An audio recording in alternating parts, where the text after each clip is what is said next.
बिस्मिल्लाहिर्रहमानिर्रहीम अस्सलामु अलैकुम रहमतुल्लाह। इस्टेब्लिशमेंट जहाँ इस हुकूमत को लाके फंस गई है, यह हुकूमत तो उनके गले पड़ गई है और इस्टेब्लिशमेंट इस हुकूमत से जान छुड़ाना चाहती है, कोई रास्ता निकाल रही है कि इस हुकूमत से जान किस तरह से छुड़ानी है। वहीं पर इस्टेब्लिशमेंट के ऊपर एक और मसला बन गया है और अदलिया का महाज भी खुल गया है। और अदलिया में जो दो अहम तरीन जजेस, बड़े जजेस इस्लामाबाद हाई कोर्ट के, आपको पता है कि वो 6 जजेस ने जो ख़त लिखा था, उन्हीं में से ये 2 जजेस बड़े जजेस हैं। एक का नाम है जस्टिस बाबर सत्तार, दूसरा है जस्टिस मोहसिन अख्तर कियानी। उन्होंने जो इस्टेब्लिशमेंट को आड़े हाथों लिया और जस्टिस मोहसिन अख्तर कियानी की जानिब से अहमद फराद के केस में जो तफसीली फ़ैसला जारी किया गया है, उसमें DGISI DGMI को तलब करने का कहा गया है कि अहमद फराद को किस तरह से गायब किया जा सकता है। उसके ऊपर इस्टेब्लिशमेंट को ख़ास इंस्ट्रक्शंस दी गई हैं और ठीक ठाक इनकी क्लास की गई है। अब ये मामला बड़ा गंभीर हो गया, बड़ा संगीन हो गया। इसके अंदर तो शहबाज शरीफ की गवर्नमेंट जानी ही जानी है, क्योंकि ये वाला जो मामला है, 2-3 ऐसे मामला हैं पाकिस्तान के अंदर कि जब भी कोई इसके ऊपर हाथ डालता है तो आखिरकार उसको कीमत अदा करनी पड़ती है, उसको कीमत चुकानी पड़ती है।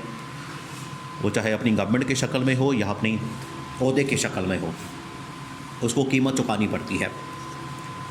जिस तरह से नवाज़ शरीफ ने कीमत चुकाई परवेज़ मुशर्रफ के ख़िलाफ़ ट्रायल शुरू करके, उसको हालांकि पहले ही बता दिया गया था नवाज़ शरीफ को कि इस तरफ ना जाओ, इसका फ़ैसला छोड़ दो, इस तरफ जाने की ज़रूरत नहीं है, ये पंगा लोगे बाद में फंस जाओगे। लेकिन नवाज़ शरीफ आदत से मजबूर है, पंगा उसने लिया।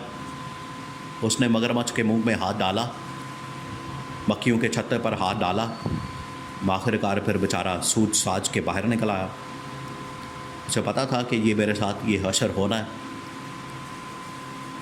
और इसी तरह से देखिए, इमरान खान का जो दौरे हुकूमत है बड़ा स्मूथ था।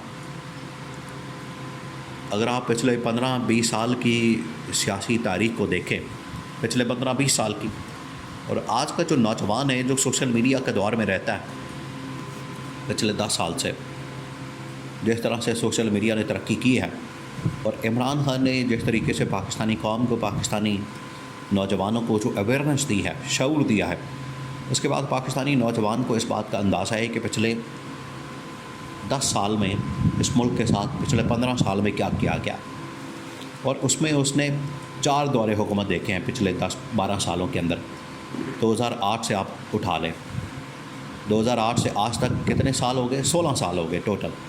2008 में पहले आसिफ ज़रदारी की गवर्नमेंट आती है, पीपल्स पार्टी की, यानी कि वो नाकामी भी नौजवानों ने देख ली है। उसके बाद आती है नून लीग की गवर्नमेंट, नाकाम तरीन गवर्नमेंट। आज इमरान खान की गवर्नमेंट को पाकिस्तान की कामयाब तरीन गवर्नमेंट कहा जा रहा है, हुकूमत कहा जा रहा है।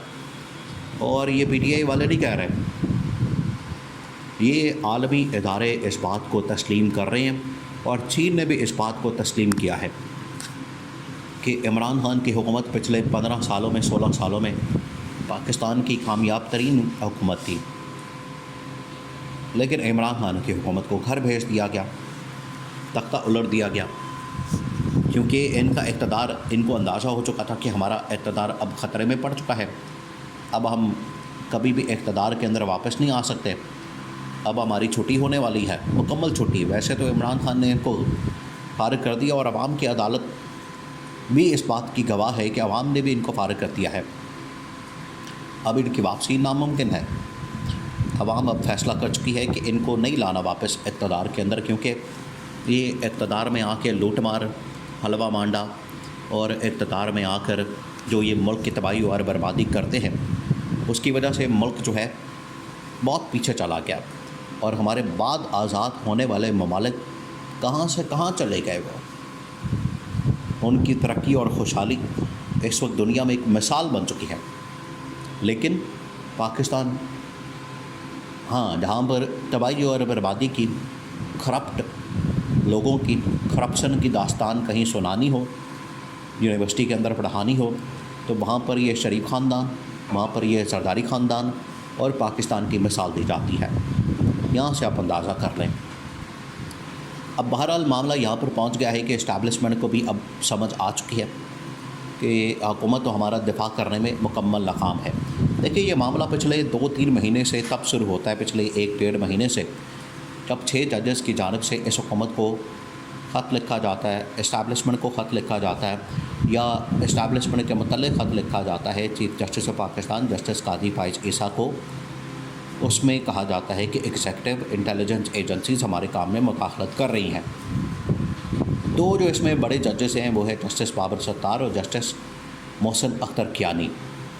अब इन्होंने एक तो शहबाज शरीफ और जो चीफ जस्टिस काजी फाइज़ ईसा की जानिब से एक चाल चली गई, इन्होंने एक चाल चल के इन्होंने क्या किया कि मुसद्दक हुसैन जिलानी की सरबराही में एक कमीशन बना दिया जाए और वो इनको जलील करेगा 6 जजेस को।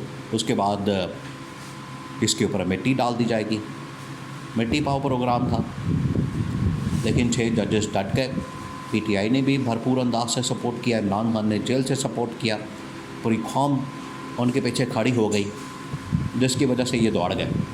अब वो इतने ताकतवर हो गए हैं ये 2 जजेस, जस्टिस मोहसिन अख्तर कियानी और जस्टिस बाबर सत्तार। जस्टिस मोहसिन अख्तर कियानी ने तो रिटन ऑर्डर में, तहरीरी फैसले में इंटेलिजेंस एजेंसीज़ के सरबराहान को, MI के, ISI के, उनको बुला लिया।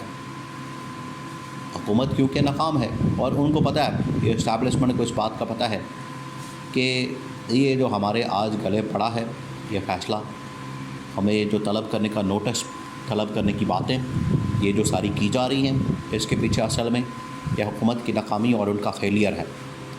अगर ये हुकूमत हमें तहफ़्फ़ुज़ फ़राहम करती, हमारा दिफा करती, अच्छे तरीके से केस को प्रेजेंट किया जाता अदालत के अंदर, तो ये नौबत यहाँ तक ना आती। आज ये नौबत इस वजह से आई है क्योंकि इन लोगों ने सही तरह से दिफा नहीं किया, इन लोगों ने सही तरह से तहफ़्फ़ुज़ नहीं किया, इन लोगों ने पाकिस्तान की फ़ौज का, पाकिस्तान की इस्टेब्लिशमेंट का, पाकिस्तान की एजेंसीज़ का दिफा नहीं किया। इमरान खान तो कहा करता था कि ये फ़ौज भी मेरी है, ये इस्टेब्लिशमेंट भी मेरी है, ये एजेंसी में मेरी है और मैं इनका तहफ़्फ़ुज़ और दिफा करूँगा। तो देखें, इमरान खान और इनके अंदर ज़मीन आसमान का फ़र्क है। आज इन्होंने, हुकूमत ने एजेंसीज़ को, उनके सरबराहान को अदालत के आगे फेंक दिया है और इनकी कोई आवाज़ सुनने वाला नहीं। इस वजह से उन्होंने कहा कि अगर हमें ये अदालत के अंदर जलील कर रहे हैं तो हमने फिर हुकूमत को भी नहीं छोड़ना। जिनकी ज़िम्मेदारी थी, फ़र्ज़ था हमें तहफ़्फ़ुज़ देना, हमारा दिफा करना, उसमें ये नाकाम है, तो इसकी नाकामी भी अब हुकूमत के गले डाल के हुकूमत को घर भेजा जाएगा।